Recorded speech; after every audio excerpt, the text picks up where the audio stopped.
Alright, I'm going to try and get through the story of Joseph today. Hopefully that doesn't mean that I rush anything, because I love the story, so hopefully I'm getting everything that needs to, but I'm having fun doing this, so. And since I have like one viewer, I think this is pretty obvious that I do this for my own entertainment a little bit. Alright, verse 1, Genesis 45, King James Version. So, quick recap of 44. The last thing, basically, Judah has come full circle. He offers himself to stay behind for Benjamin because of the silver cup that was found on Benjamin's possessions. That Joseph's like, you can all leave. I'm going to keep this guy because he stole from me. I'm going to keep your brother Benjamin. And Judah is like, this will kill my father. Jacob will die. This is his favorite son. It's his only son left of his wife Rachel. And I'll stay in his stead. Let me stay. Now, again, Judah's the one who sold Joseph. So Joseph was the favorite son, and he sold him. Now he's come full circle, and he's offering to give his life in place for the favorite son. And Joseph sees this. All right, so verse 1. Then Joseph could not refrain himself before all them that stood by him, and he cried, cause every man to go out from me. And there stood no man with him, while Joseph made himself known unto his brethren. And he wept aloud, and the Egyptians in the house of Pharaoh heard. And Joseph said unto his brethren, I am Joseph, doth my father yet live? And his brethren could not answer him. They were speechless, for they were troubled at his presence. And Joseph said unto his brethren, come near to me, I pray you. And they came near. And he said, I am Joseph your brother, whom ye sold into Egypt. Now therefore be not grieved, nor angry with yourselves, that ye sold me hither, for God did send me before you to preserve life. For these 2 years hath the famine been in the land, and yet there are 5 years in which there shall neither be earing nor harvest. And God sent me before you to preserve you a posterity in the earth, and to save you, and to save your lives by a great deliverance. So now it was not you that sent me hither, but God. And he hath made me a father to Pharaoh, and lord to all his house, and a ruler throughout all the land of Egypt. Haste ye, and go up to my father, and say unto him, thus saith thy son Joseph, God hath made me lord of all Egypt. Come down unto me, tarry not.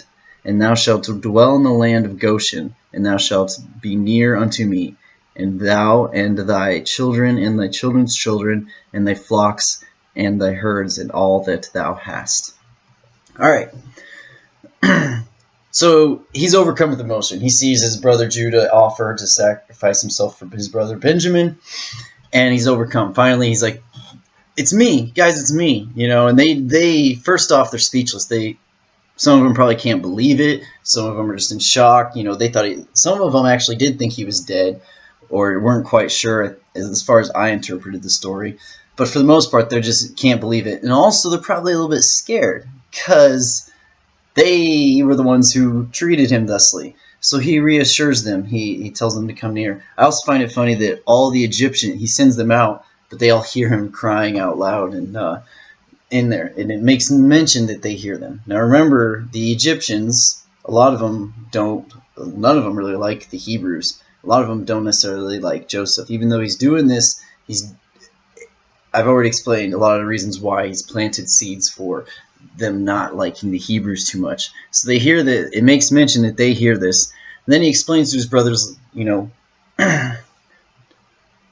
don't worry about me being mad at you. It wasn't you who sent me here. God sent me. It was part of God's plan. He sent me here so that I could become a ruler in Egypt and prepare for this famine. He sent me here because this famine was coming, and I was meant to be the one to interpret the dream, to know what to do to prepare for the famine, so that you, our line, would be preserved through the famine. It was all part of God's plan. So don't blame yourselves. Now go and tell Dad that I'm alive, and tell him and all of your people and all of your flocks to come, and you'll lay in the land of Goshen, which is under our control, and we will take care of you here through the famine. All right, verse 11. And there will I nourish thee, for yet there are 5 years of famine, lest thou and thy household and all that thou hast come to poverty. And behold, your eyes see, and the eyes of my brother Benjamin, that it is my mouth that speaketh unto you. And ye shall tell my father of all my glory in Egypt, and of all that ye have seen. And ye shall haste and bring down my father hither. And he fell upon his brother Benjamin's neck, and wept, and Benjamin wept upon his neck. Moreover, he kissed all his brethren, and wept upon them. And after that his brethren talked with him. So he overcomes with emotion. He goes to his brother Benjamin, just starts weeping and hugging him. And then after a bit, he in turn gives a hug and kind of cries with all of his brothers. It's this big emotional thing. And then they catch up. They start chatting.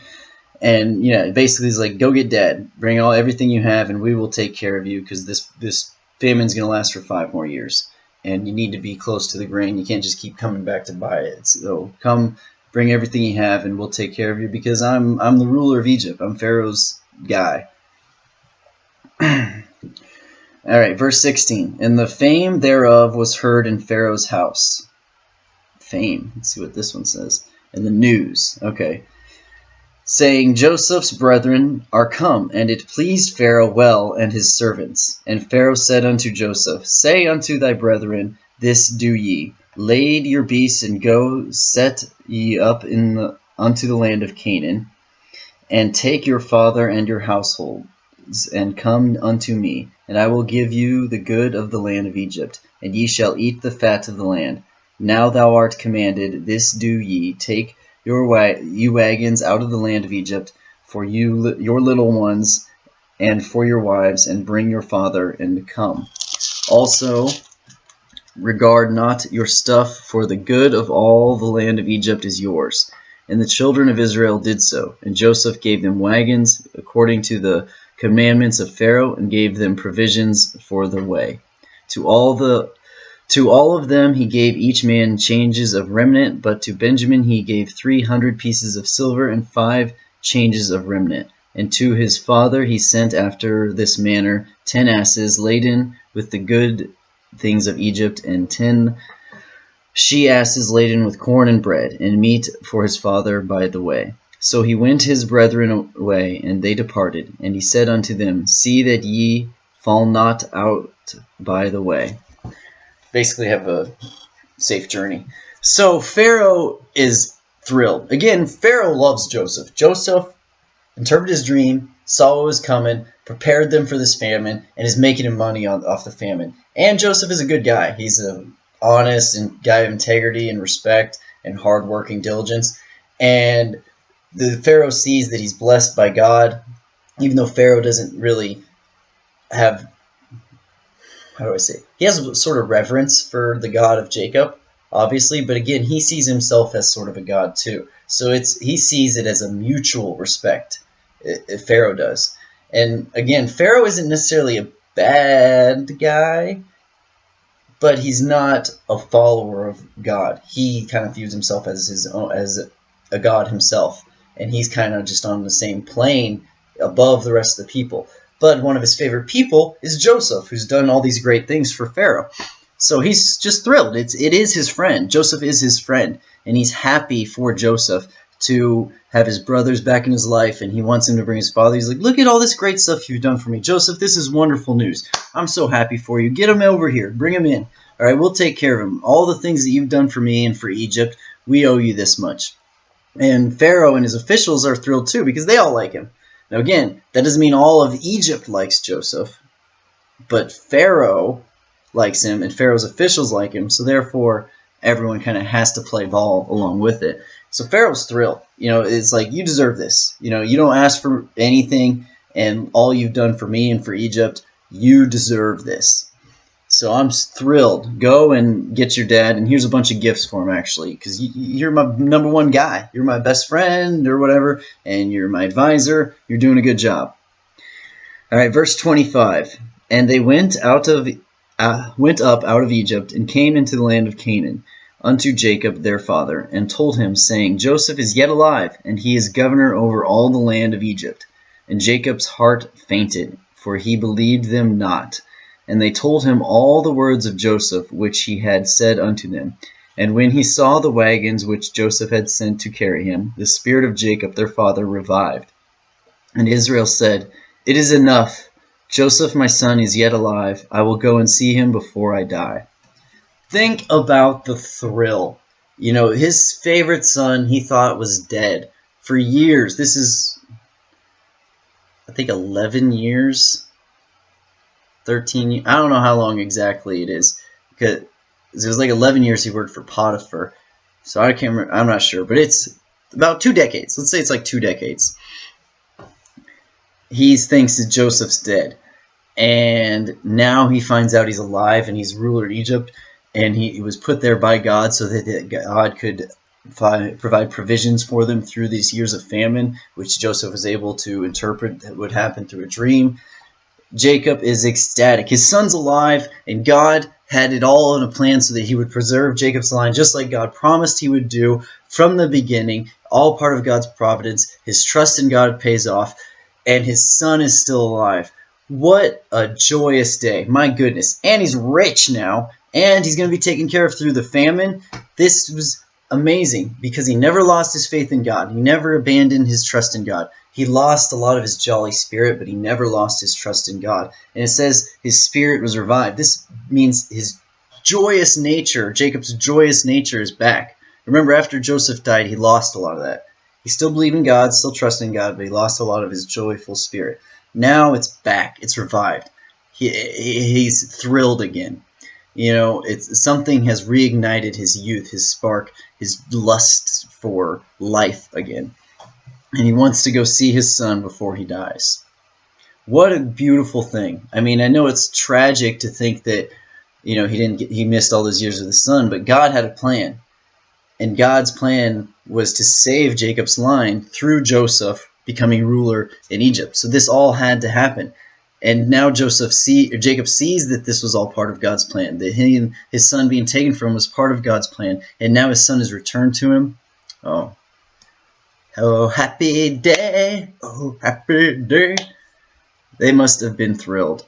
And think about the weight that was lifted off of the brothers of Joseph. You know, they've been feeling the guilt this whole time. They never really got over it. Judah had to leave his father's house. You know, they all kind of saw their father was down, and they couldn't stand to really be around their father anymore because they realized it was because of them and their sin that he was so depressed. And they really started to realize what they did was wrong, and that sin was weighing on them because they couldn't admit to that sin. They couldn't admit to what they had done, and it was just weighing them down. And think about it. They see their brother that they betrayed, and he forgives them completely, and the weight that's lifted off of their shoulders. It must have been such a happy time. So, big thing to realize here is no one is irredeemable, and to always remember how people I said trust but verify. You don't want to forget how people have treated you, and you kind of want to verify that they've grown. That's all well and good. That's godly to do that, but you still have to have the ability to forgive them. Obviously, Joseph needed to make sure that they had changed. Needed to make sure he had to trust but verify. You know, he didn't forget, but he did want to forgive. And once he realized that they had changed, he realized that it was able to completely forgive them. And the forgiveness weighs off their shoulders. And Jacob realizes he has his son still alive. So always remember, trust but verify, fine. Don't necessarily forget, but always forgive. And always be willing to move past the situation. You can make sure that the person has changed, fine. But you have to be able to understand that even if they haven't changed, it still was in God's providence, and you need to be able to forgive them. But also, don't necessarily forget. Trust but verify. Run the tests. Make sure that they've grown as an individual. All right. So we're getting through. I'm going to try, like I said, I'm going to try and finish Genesis today. I only got a few more chapters. So that's 45. Hope everyone enjoyed it. Have a wonderful morning, afternoon, evening, or good night. God bless.